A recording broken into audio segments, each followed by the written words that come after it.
distinguished guests, ladies and gentlemen. It's a special pleasure to be here at this graduation ceremony of the Executive Course 39 of 2017 of the National Institute of Policy and Strategic Studies. And I bring you the very warm felicitations of President Muhammadu Buhari, President Commander-in-Chief of the Armed Forces of the Federal Republic of Nigeria.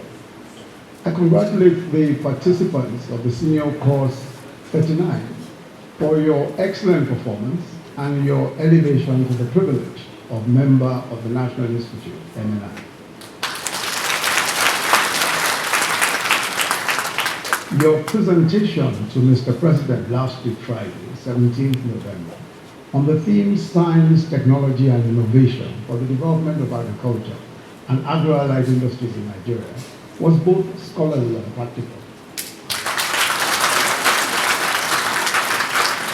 And it will be an important reference in refining and implementing policy in this very important area. I also congratulate family of vets and especially spouses of participants today on this very joyful occasion. NIPSS occupies an important place in our national policy discourse, especially through its policy-relevant training and research outputs. Notably, the NIPSS alumni provide a patriotic repository of knowledge that is very often deployed in support of national development objectives. Today's event is significant. It is at once a celebration of success and in many ways also symbolic of the opportunities that will arise from completion of a year of rigorous learning and reflection for you and for the federal government. And it also provides me an opportunity to share some thoughts on the trajectory of our national economic development with Nigeria's policy elite, to which distinguished group you now rightly belong. I'm going to focus on the economy, where we are and where we're heading in the next 12 months. What are the policy choices we have made, why we have made those choices, and are those policy choices working? And if they're not, what do we intend to do? From the very beginning of our administration, when Mr. President asked me to head the economic management team, he made it clear that in his view, the major reason for the slow development of our nation and for the poverty of millions of our people was corruption and mismanagement of public funds and resources. And that fighting corruption and mismanagement of public resources was as much an economic imperative as it was a law and order issue. I agreed. And we, from that point, put in place structures that would ensure prudent and transparent management of resources. In July 2015, the President ordered that all MDA funds should be paid into the Treasury single account. This ended years of MDAs keeping secret bank accounts and in some cases putting public funds in fixed deposit for interest far below market rates. Banks would then, of course, lend money back to the government by buying Treasury bills at substantially higher interest. Today, government knows exactly how much we have, and we are saving significantly. Early in 2016, an efficiency unit was set up under the Ministry of Finance to reduce wastage, plug leakages, and foster greater fiscal transparency. The efficiency unit has forced several deliberate cost-cutting measures, including the removal or reduction of sitting allowances for civil servants in many cases, and saved over a billion a year, stopping the procurement of souvenirs and printing for government programs, we saved another billion annually. By reviewing travel expenditures and negotiating procurement discounts, we saved 15 billion. We have also removed or reduced meals and refreshment for meetings and saved another 1 billion annually. We stopped the siphoning of funds through ghost workers by insisting that all MDAs must be on the integrated payroll and personal information system across government, and also mandated the use of BVN. Over 461 federal MDAs have been captured on the system thus far, with the objective of being able to enroll all of them. They are now saving 25 billion a month from the cleaning up of the payroll in this country. The President has also ordered all armed forces personnel to be captured on IP. But what all these measures to block leakage and stealing of public resources mean, especially what it means for economic performance. And I will demonstrate that impact. When we came into office, over 22 states were owing salaries. And they were owing salaries despite the fact that between 2011 and 2015, Nigeria earned its highest ever revenues from oil. Oil was selling at between $100 and $115 a barrel. Yet reserves between 2014 and 2015 fell from about $35 billion to $28 billion in April of 2015. When we came into office, oil prices fell at one point as low as $28 a barrel. The unrest in the Niger Delta, especially the vandalization of pipelines and oil and gas assets, resulted in a reduced production at some point of over 1 million barrels a day. Revenues dropped by as much as 60%.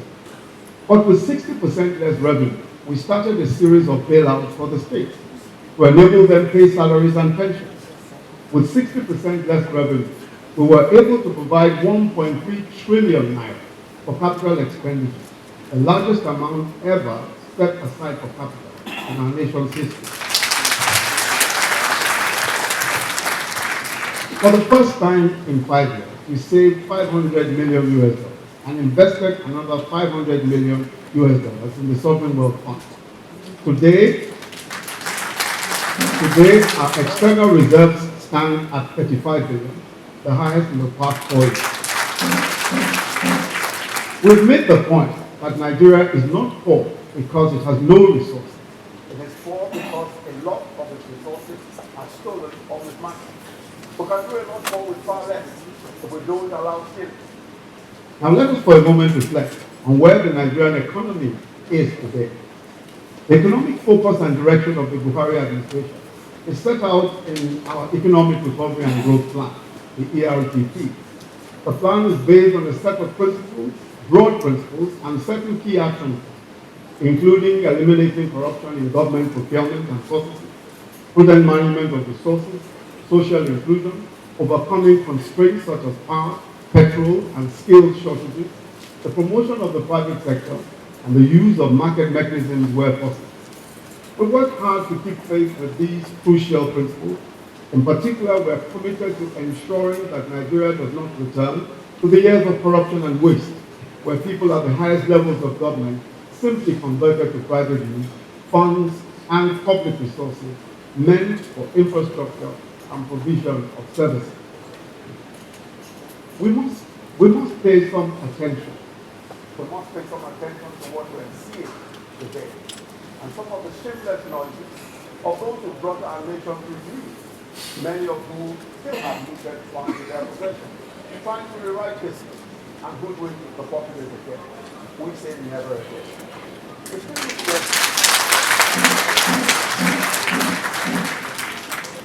Distinguished guests, ladies and gentlemen, today regarding our economy, we can see the light at the end of the tunnel. The darkness is certainly giving way to light. Let's begin with the macroeconomic story. The decline in growth, which started in 2015, has been reversed with the third quarter figures released earlier this year, showing that the economy has fully exited recession with growth of 1.4%. A further analysis of quarter 2 2017 GDP results indicate that the recovery was driven largely by performance in agriculture, industry, solid minerals, and crude oil and gas production. Agriculture, which is the main focus of this administration's economic policy, as stated in the ERG, grew strongly throughout 2016, despite the contraction in the overall economy. But it continued to grow in 2017, recording 3.06% growth in quarter 3 of 2017. And in quarter 2 of 2017, we even grew a bit stronger. But industry has contracted for 9 consecutive quarters. It recorded its first positive growth of 1.45% in quarter 2 of 2017, and it has grown stronger in quarter 3 by growing 8.83%, compared to a contraction of minus 12.66% a year earlier. This represents the strongest growth in industry since quarter 2 of 2014, when industry grew at a similar rate of 8.97%. The oil sector also grew strongly, partly due to the actions of government, which led to stable oil production and an improved situation in the Niger Delta. By oil productions, by the development and growth of our oil production, we have been able to practically stabilize earnings from oil, although of course oil earnings are still substantially lower than in previous years. Oil production grew very strongly as a factor of GDP by about 25.89% in Q3 2017, compared to 3.53 in Q2 2017, and a contraction of minus 23.4 in Q3 2016. Inflation continues to fall from a peak of 18.72% in January to 15.91% today. Similarly, as noted earlier, our reserves are much higher at 35 billion, while the exchange rate regime has been stabilized. We are confident that the Naira will continue to appreciate. One of our biggest priorities as a government was making the lives of the poorest and most vulnerable amongst us better. From the presidential campaigns that preceded our coming to serve, we made it clear that we will be a government for the poor and the vulnerable. We designed an ambitious social investment program to accomplish this, comprising 4 initiatives: a job scheme for unemployed graduates, a microcredit scheme targeting SMEs, a homegrown school feeding program providing 1 meal a day to primary school pupils, and a conditional cash transfer scheme for the poorest Nigerians across the country. The social investment program kicked off a year ago with the recruitment of 200,000 young Nigerian graduates for the first phase of the Empower program. These young people are deployed across the 774 local government areas of the country as teaching assistants in public primary schools, public health assistants in primary health centers, and as agricultural extension service assistants in various agricultural programs. Today, a year later, we've just pre-selected an additional 300,000 young people, young unemployed graduates, and they will be further engaged in the Empower program. The homegrown school feeding program now provides free, nutritious meals, 1 a day, to over 5 million children across 19 states. And our target is 5.5 million children before the end of 2017. In addition to providing nutrition for children in the first 3 years of primary education, the school feeding program buys food from local farmers and employs almost 55,000 cooks in 28,249 schools. Other participants in the food value chain, such as processors and transporters, also benefit directly from this program. While we were laying the groundwork for the rollout of the social investment programs, we began to aggressively invest in plugging Nigeria's huge infrastructure gap. One of the reasons why we are where we are today is that over the last 3 decades, we failed to invest substantially in infrastructure to any appreciable degree. Even as our population grew, much of the funds which should have invested in infrastructure simply cannot be explained. We wasted no time in addressing this, and at a time when resources have dropped dramatically and with little by way of savings, we invested in roads, railways, and power projects. Work resumed on several projects that had been abandoned or suspended before we took off. We completed and commissioned the rail line connecting Kaduna to Abuja, the first standard gauge line in Nigeria. The Abuja Light Rail project, which was only half completed when we inherited it, is now almost ready to go into operation. When completed, it will be the first functioning urban light rail in Nigeria. Our successful engagement with the Chinese government has yielded fruit. Construction has started on the Lagos-Ibadan segment of the new standard gauge railway line between Lagos and Kano. and will soon commence the coastal railway from Lagos to Calabar, which will open up the southeast and Niger Delta in unprecedented ways. We are now providing in the 2018 budget for the commencement of work on the Mambila hydroelectric project. However, even if we had invested our entire annual budget on infrastructure, it would certainly not have been enough to fill the gap. So, as a government, it was clear to us that the greatest impact would come from efforts of private capital, while we act as an enabler and as a catalyst, creating an environment conducive for investors and businesses. This is why we have revised and prioritized the Road Trust Fund to enable private firms partner with the federal government to build, repair, and maintain roads in return for tax credits. Meanwhile, work continues on the overdue second Niger Bridge, the Lagos-Ibadan Expressway, and other major arterial roads like the Ilorin, Jeba, Mokwa, Benin, Gwari, Kaduna Road, and the Enugu-Port Harcourt Road, to mention a few. The power sector has also been one of historic concern. The dismal situation of the power sector was due to factors including inadequate generation, limitations in transmission capacity, and financing constraints. Of course, the problems associated with the privatization exercise itself has manifested serious constraints in the ability of the DISCOs to reinvest in the assets, in electrical assets. Despite major investment of time and effort and resources, we are also completing some strategic transmission and distribution projects that we believe may be game changers in the power supply story. But easily the clearest demonstration of our belief that the private sector, including MSMEs, must be enabled as they are the engines of economic growth, will be seen in the ease of doing business reforms which were embarked upon in 2016. Our goal, as set by Mr. President, was to move Nigeria by 20 spaces upwards in the World Bank's ease of doing business ranking. After a year of intensive reforms, including a national action plan, an executive order, 2 acts of parliament, and other initiatives, we surpassed our 20-place target. The improvements we brought to Nigeria's business climate include the simplifying of business registration processes, implementing a visa on arrival procedure, enabling better access to credit by the creation of the National Collateral Registry and the Credit Risk Bureau, both set up by law. And this earned us a 24-place improvement, as well as a designation as one of the 10 most improved economies in the world.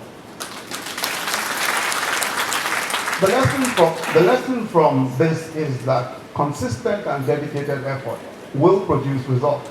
This is the underlying theme of all the work we have put into the economy in the last 2.5 years.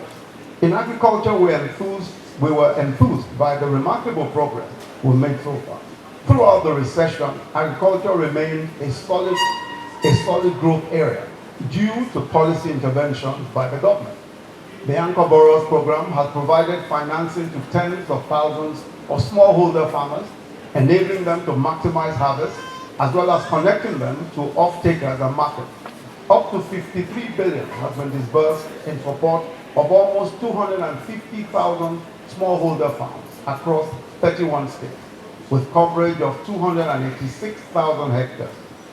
Although it's still early days, there are appreciable results in 9 commodities, namely rice, wheat, maize, cotton, fish, soybeans, cassava, groundnut, and poultry. The focal point, however, remains rice because of our aim to ensure food security and to reduce the huge amount of foreign exchange that we spend importing food, especially rice. Rice imports have now dropped by 70%, and we're producing over 7 million metric tons of paddy today. The question, of course, is millions. We're not measuring up in terms of millions capacity. So despite the size of our paddy, we're still recording very low figures in terms of actual production of bagged rice. The Presidential Fertilizer Initiative, which President Buhari launched in December 2016, has directly led to the resuscitation of 15 moribund fertilizer blending plants and to the production this year of more than 7 million bags of NPK fertilizer, which is now available to our farmers at prices well below what they paid before the PFI. Taking the lead from government's commitment to agriculture, the private sector has also undertaken major investment in agriculture and agro-processing. Up to 300,000 metric tons per annum of rice milling capacity has been added in the past 12 months, including the Walcott factory in Kebbi State and the Umza rice mill in Kano. Upcoming ones include the investments by Labana and Dangote groups, among others. Dangote alone is investing in milling capacity 1 million metric tons. The President recently commissioned Olam's 20 billion integrated feed mill and hatchery in Kaduna. In the solid mineral sector, we succeeded in tapping into the Natural Resources Development Fund to create a dedicated fund for supporting investments in solid minerals in Nigeria. This is the first time that this is happening. Moreover, work is going on to fully exploit bitumen resources in Indo to meet national asphalt requirements for roads and other construction projects. To consolidate this effort, we have also established a 30 billion naira solid mineral development fund to support other mineral exploration across the country. I've spoken about what we set out to do and what has been done so far. And I'll just speak very quickly about some of the forthcoming actions in the year ahead. To start with, the federal government sees 2018 as a year of consolidation of the economic recovery and the gains from improved macroeconomic management and extensive investments made in agriculture, in infrastructure, and the business environment. We're diversifying our options in power supply. Our program of energizing industrial clusters has started. That project involves providing power in existing small business clusters. For our first batch, we'll be providing independent power in certain markets. For example, we'll be providing power in the Ariaria market in Abia State. We'll be providing power in Shomolu, the printing community in Shomolu. We'll be providing power in the Muhammadu Abubakar Rimi, the Sabongari market in Kano State. Also, and all of this power is independent power which will guarantee 24-hour supply to these industrial clusters. As a first phase, we intend to take batch by batch some of these industrial clusters. Our primary aim, of course, is to encourage the growth of industry, to encourage the growth of small businesses, and encourage more jobs. Also, we provided in both the 2017 and 2018 budget funds for what we have described as the Energizing Education Project. This involves providing independent power in the following universities in the first batch: the Abubakar Tafawa Balewa University in Bauchi, Bayero University in Kano, the Usman Danfodio University in Sokoto, the Federal University of Agriculture in Makurdi, the Federal University in Ndufu Alike, and the Nnamdi Azikiwe University in Anambra, the University of Lagos, the Obafemi Awolowo University and Teaching Hospital, the Federal University of Petroleum in Delta State. All of these universities and institutions are to benefit from independent power, and the first batch of those universities will be able to take that benefit. Our emphasis going forward will be on job creation through scaling up social intervention programs to include artisans, but also through a massive construction effort with regards to homes and revitalization of the manufacturing sector. Jobs are central to our purpose for revitalizing the manufacturing sector. As a matter of fact, there is no point talking about growth of any kind or citing figures of any kind if it doesn't translate to jobs. So our focus is on looking at the areas where we can ramp up jobs, whether they are directly created by government, but more where they are created by small and medium-scale enterprises.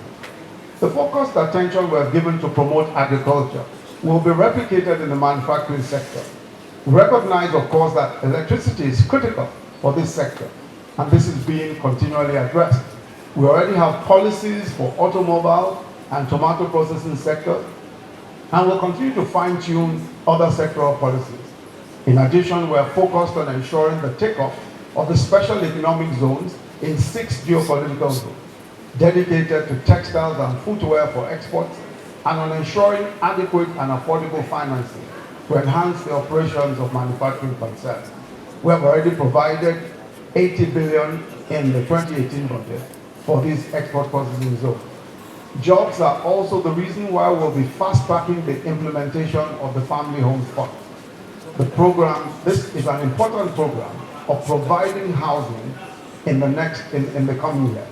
Our intention is to use this program to create a large number of jobs in construction, as well as to promote widespread home ownership by providing affordable housing to be paid through a sustainable mortgage financing system. The coming year will see even greater movement to fully utilize the oil and gas value chain. Private investments in refineries, petrochemical plants, and fertilizer factories will be complemented by more gas projects, especially critical pipeline infrastructure, and greater penetration of LPG in the domestic market. The startup of modular refineries in the Niger Delta is part and parcel of this work program.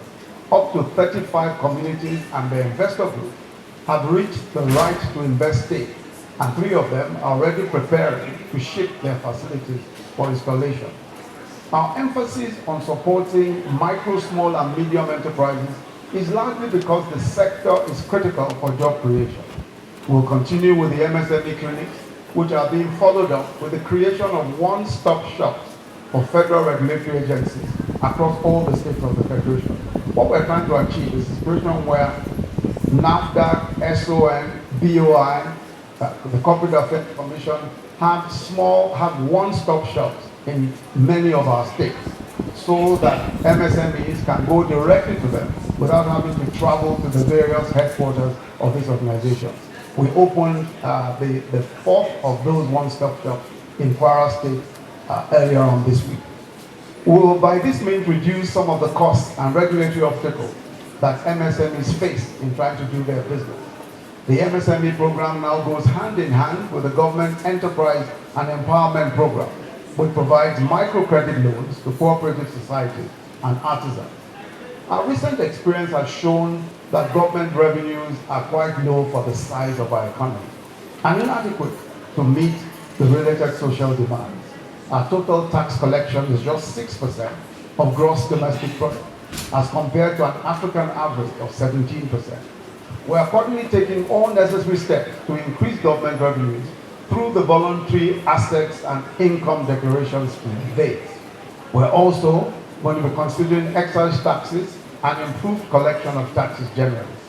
Government will also ensure better management of its resources through cost efficiencies, and we've talked already about the automated payroll systems and leveraging its assets to ensure better returns. The decision to reduce federal government joint venture operation, to reduce government holdings in the federal government joint venture operations, is a case in point. By this means, we'll not only be raising revenues to help fund federal and state budgets, we'll also, in addition, be improving governance in the oil and gas sector.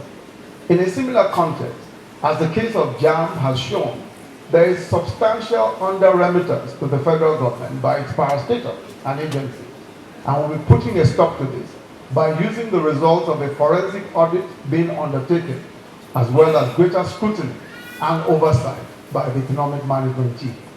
The infrastructure that I've mentioned will of course continue to be the focus of attention until they are completed across power, roads, rail, airports, and broadband infrastructure.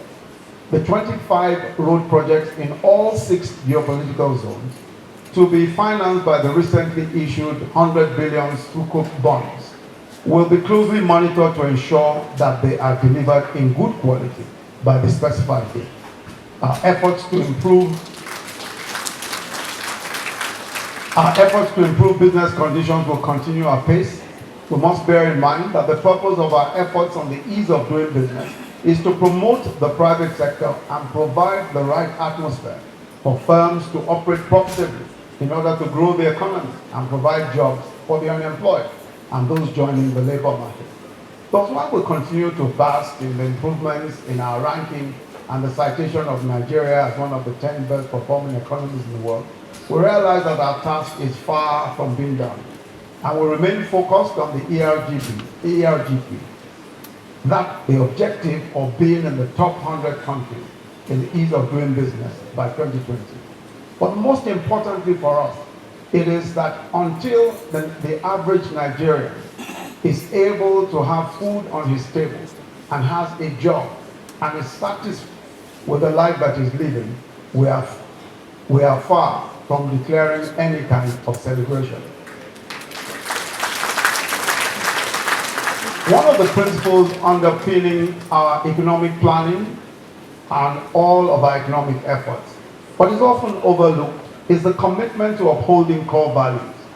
Our desire for change must translate into strengthening ethics, especially patriotism, integrity, and ethnic and religious tolerance. We must strive to build a fair, just, and equitable society that prefers investment to consumption, thrift over waste, and which celebrates integrity over corruption. These values are not only morally right, but they are also essential underpinning for restoring growth, for investing in our people, and for building a globally competitive economy. May I conclude by extending my very warm congratulations to the participants graduating from NIPSS today. I have no doubt that you'll be returning to your respective duty stations full of insight and understanding of our national policy space. And I urge you to deploy the knowledge gained in support of the national development effort in whatever positions you find yourselves.